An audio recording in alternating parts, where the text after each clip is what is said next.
اور بے بسی کو اور قبر کے احوال بیان کرتے ہوئے ہم نے بہت کہا قبر میں جو ہوگا دیکھا جائے گا، جو ہوگا یہ جو ہوگا دیکھا جائے گا، یہ ان لوگوں کے منصب تھے جن لوگوں نے کہا تھا میری آپ کی اوقات میں بھائیوں، جن کو 5 کلمے بھی نہیں آتے ہو، جو لوگ کبھی مسجد کا مووی فجر میں دیکھنے نہیں جاتے ہو، وہ کیا دیکھیں گے؟ آئیے امام اہل سنت جن کے مسلک کا ہم نعرہ لگاتے ہیں اور حق لگاتے ہیں، وہ اپنی کتاب فتاوی رضویہ نبی جلد کے اندر کیا لکھتے ہیں؟ فرماتے ہیں یہ موت کی تکلیف کوئی چھوٹی موٹی تو نہیں، جس کی ایک ضرب، فرماتے ہیں جس کی ایک موت کا ایک جھٹکا سینکڑوں تلواروں کی ضرب سے زیادہ سخت تر ہے۔ اللہ اکبر، یعنی سینکڑوں تلواریں ایک ساتھ جسم پہ ماری جائے تو اتنی تکلیف اور صدمہ نہ ہو جتنا موت کا صدمہ، اور موت کے ہر جھٹکے کی کیفیت کیا ہے؟ اللہ اکبر، فرماتے ہیں ہزاروں تلواروں کی ضرب سے زیادہ جھٹکے، فرماتے ہیں یہی صدمہ کوئی کم نہ تھا، مکان چھوٹا، مال چھوٹا، بھائیوں سب چھوڑ کے جانا ہے، جھوٹ سچ بول کے مال کمانے والوں، حرام و حلال میں کمیز کے بغیر مال کمانے والوں، کیا نہیں دیکھتے سیٹھ صاحب گئے کیا لے کر کے گئے، وزیر صاحب گئے کیا لے کر کے گئے، پردھان صاحب گئے کیا لے کر کے گئے، چودھری صاحب گئے کیا لے کر گئے، علامہ صاحب گئے کیا لے کر گئے، کوئی کچھ لے کر کے گیا، کوئی کچھ نہیں لے کر گیا۔ قرآن کہتا ہے لا تنس نصیبک من الدنیا، دنیا سے اپنے نصیب کا مت بھولو، کچھ نہیں لے کر جائے گا کوئی سوائے کفن کے، اور وہ کفن ہائے ہائے، کبھی غور تو کر لیا ہوتا، کبھی سوچ تو لیا ہوتا، ہر کپڑا اپنے پسند کا، 5 6 دکانیں چھوڑ کر کے کپڑا پسند کرتے ہیں، کپڑے خریدنے کے لیے دلی ممبئی تک جاتے ہیں، اچھا جاؤ میں منع نہیں کرتا، ہم تو قادری لوگ ہیں، اچھا پہنو، اچھا کھاؤ، اچھے اعمال کرو، یہی ہمارا تصوف ہے، لیکن ایک بات میں آپ سے کہتا ہوں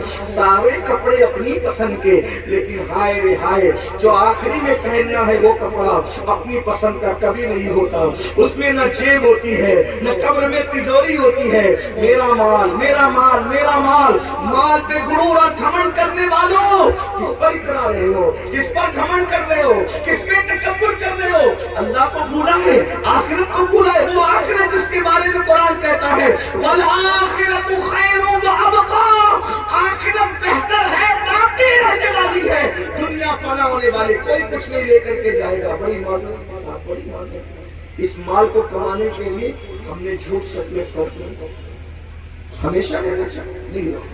میں تو یہاں پہنچ کر کے بالکل میرے ہاتھ پیر ڈھیلے ہو جاتے ہیں۔ ایک جملہ کہوں گا، اگر غلطی کروں گا تو یہ علماء مفتیان کرام میری اصلاح کریں گے۔ اگر موت سے کوئی بچ سکتا تھا، اگر کوئی بچ سکتا تھا تو وہ ایک ہستی تھی، ایک ہستی جسے دنیا محبوب خدا محمد رسول اللہ کہتی ہے، لیکن ان کو بھی موت آئی۔ ہم اہل سنت کے عقیدے میں ان کو بھی، یہ اور باتیں ہماری طرح نہیں ہے، انبیاء کو بھی اجل آنی ہے، ہمارا عقیدہ۔ لوگ ہم پہ الزام رکھتے ہیں کہ سنی نبی کی موت نہیں مانتا، ہمارے امام نے کہا انبیاء کو بھی اجل آنی ہے، آنے والی ہے، مگر کیسی؟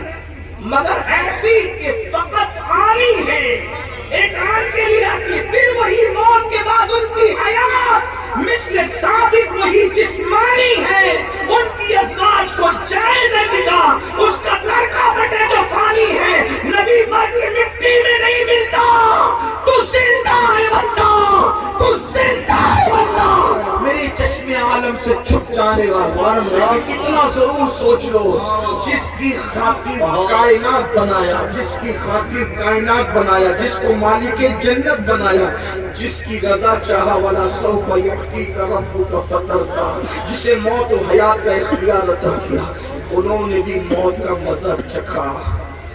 جب انہوں نے موت کی لذت کو چکھی تو میں اور آپ محفوظ رہیں گے، ہم اور آپ محفوظ۔ ایک بات بتاؤں، حضور تو معصوم ہی نہیں، سید المعصومین تھے، لیکن پھر بھی جو حضور علیہ السلام دنیا سے گئے، اب میں کس کا ذکر کروں یہاں پہنچ کر، ان کے سوا جہاں موت آ کر کے کہتی ہے، ملک الموت کہتے ہیں اگر اجازت دو گے تو ہاتھ بڑھاؤں گا ورنہ واپس جاؤں۔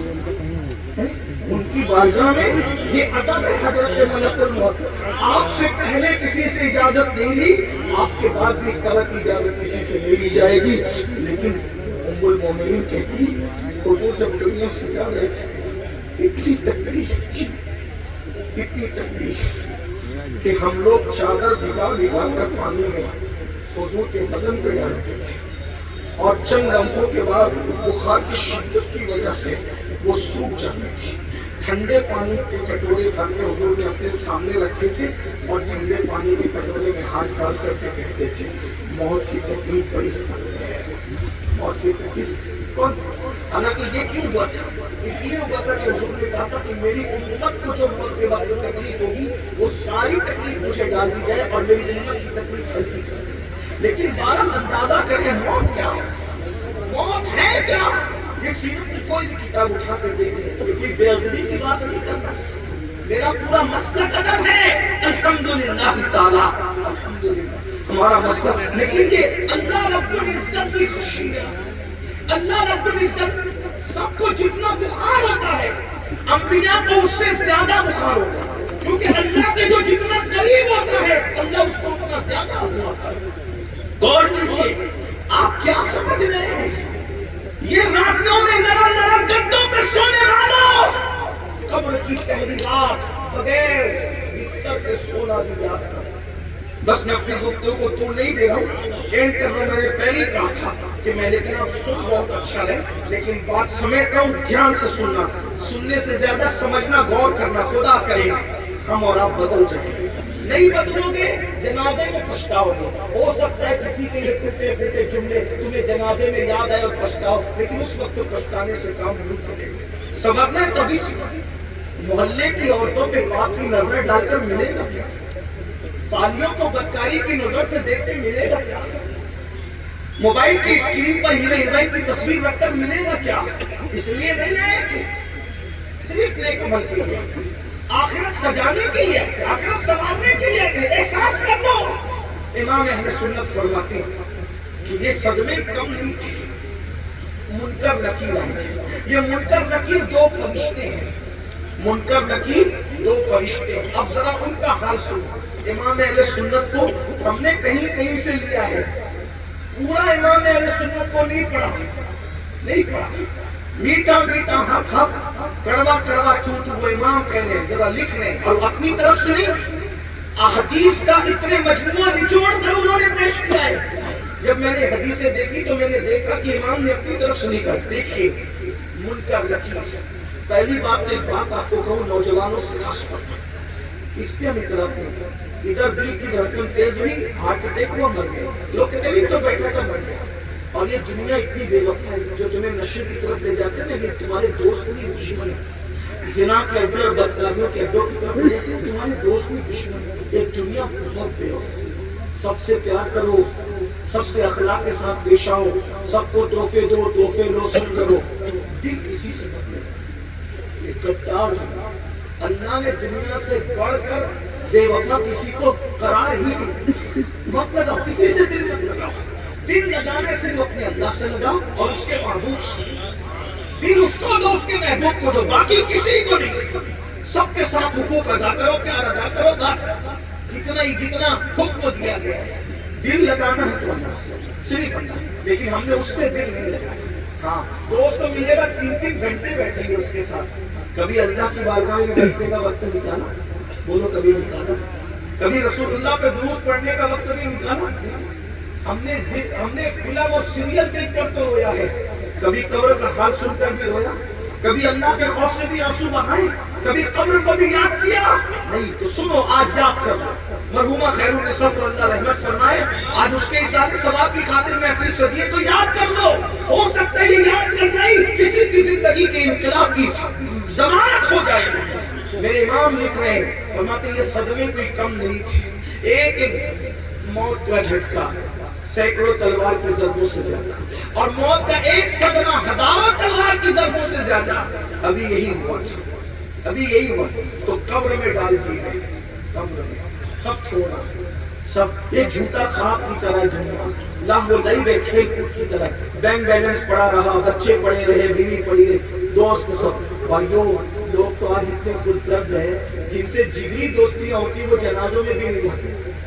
میں نے تو کووڈ میں دیکھا ہے، باپ کے جنازے میں بیٹا بھی نہیں گیا، بیٹے کے جنازے میں باپ نہیں گیا، پیر کے جنازے میں مرید نہیں گیا، مرید کے جنازے میں۔